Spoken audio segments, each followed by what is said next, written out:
Magnets don't have consciousness like humans, so how does a magnet know when to attract or when to repel? Two magnets will either attract or repel each other. Seeing such behavior of magnets constantly makes the matter seem very simple. But if you think a little deeper, many questions will arise. Magnets don't have consciousness like humans, so how does a magnet know when to attract or when to repel? Apart from this, how can two completely opposite properties like attraction and repulsion exist together in a piece of inanimate matter?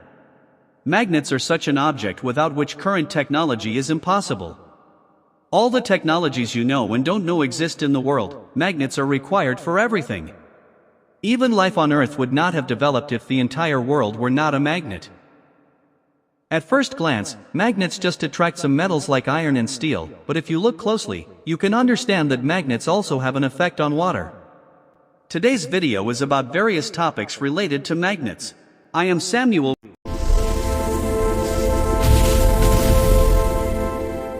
People first discovered magnets around 600 BC. At that time, many noticed that a type of stone called lodestone attracted iron. This lodestone was mostly found in the Magnesia region of Greece, from which the word magnet originated. After the discovery of magnets, many people thought that it might have healing powers. As a result, the use of lodestones began in medicine. Apart from this, lodestones were used for various strange purposes. However, the first real use of lodestones began in China, although it began with superstition. Chinese people noticed that when a lodestone was floated in water or hung on a thread, it always faced the same direction, which was used by Chinese astrologers at that time to calculate the future. This was around 200 BC. About 1,200 years later, i.e. between 900 and 1000 AD, the Chinese began using lodestones as compasses to determine the direction of navigation. This reduced the reliance on the position of the sun or stars for navigation. In 1269, Peregrinus published his book Epistola de Magnete, the first complete scientific book in history written solely about magnets. In the book, Peregrinus discussed many of the fundamentals of magnetism. For example, the concept of the poles of a magnet, i.e. the north and south poles of a magnet. Like poles repel each other and opposite poles attract each other. If a magnet is broken, a new pole will also be created in the broken magnet, i.e. each magnet will have its own two poles. A single pole or monopole will not be found. The concept of a magnetic influence zone or magnetic field around a magnet is also given. Even after many things about magnets came to light through Peregrine, until 1500 it was believed that there were huge mountains of lodestone at the two poles of the Earth. Therefore, any magnet always faces towards the north-south pole. Then came William Gilbert. He established many fundamental ideas through scientific experiments on magnets. For this reason, he is called the father of modern magnetism. After he placed a magnetic needle in water, it naturally faced towards the north-south. But with this, he noticed a new thing, and that is that the needle tends to lean towards the surface in any direction.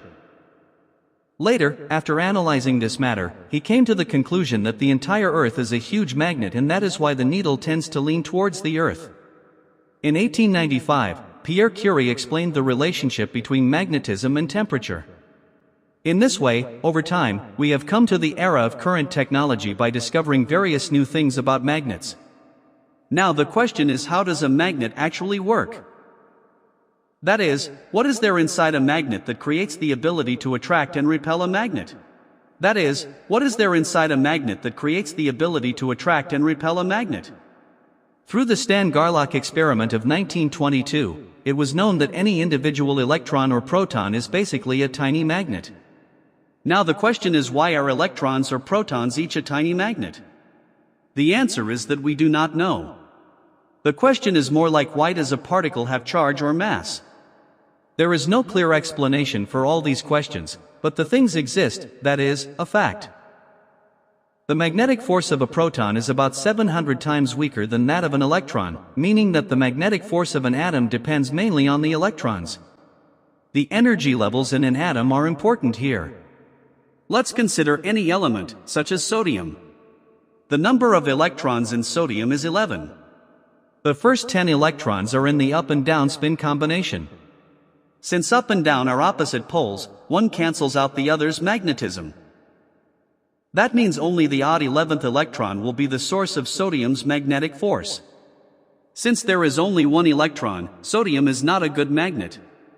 The magnetic properties of an object will mainly depend on how many odd electrons the object has.